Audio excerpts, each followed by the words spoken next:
So at the end of the year, I like to journal. And every year when I journal, I always ask myself the same few questions to reflect on the past 365 days. Some of them go like this. What are you most proud of this year? Who have you outgrown? And what do you hope to accomplish next year? And personally, the last question is something I've always struggled with. I mean, case in point, this year, 2023.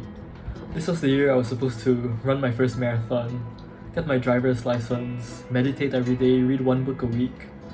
I mean, I told myself the same few things in 2022, but even after 2 years, I still haven't gotten around to completing any of them. So I guess I just tend to have all of these big hopes and dreams.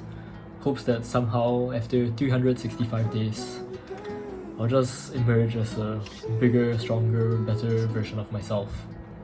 And obviously this is pretty idealistic. And the thing about having all of these hopes and dreams is that it's pretty binary.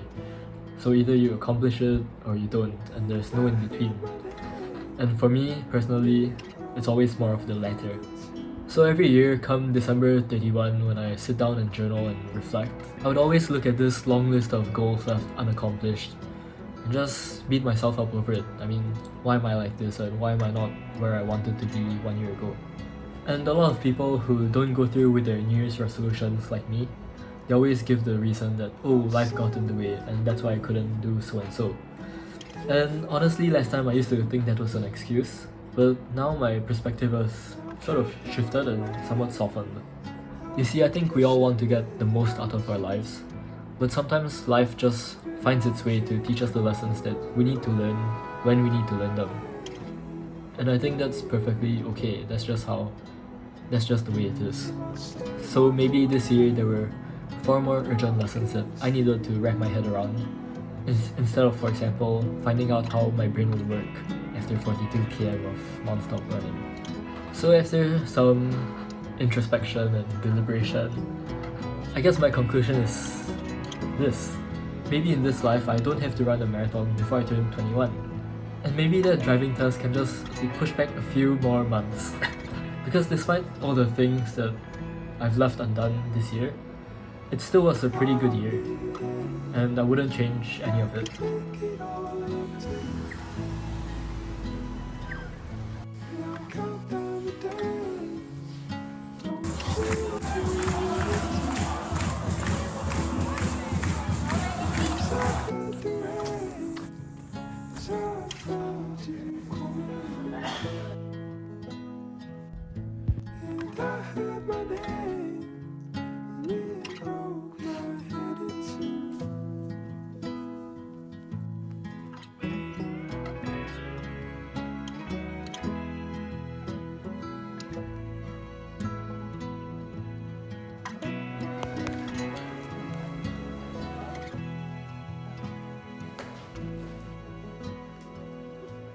Celebrate on the day that I get the news.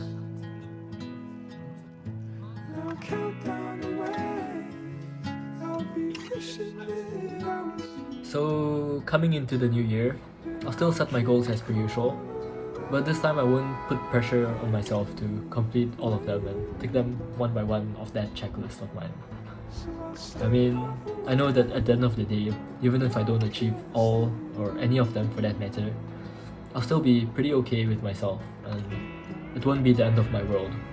Because something I realized this year is that even though it might not feel like it, maybe right now in this moment we're exactly where we need to be. So cheers to 2023, you're alright to me. I hope 2024 you're better to me. And to everybody who's still watching this video, I hope you have a good year ahead. Cheers!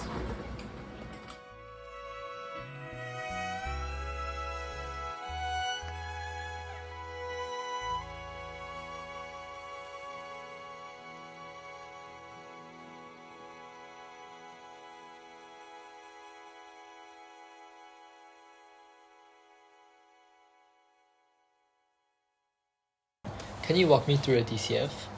Sure, a DCF, a discounted cash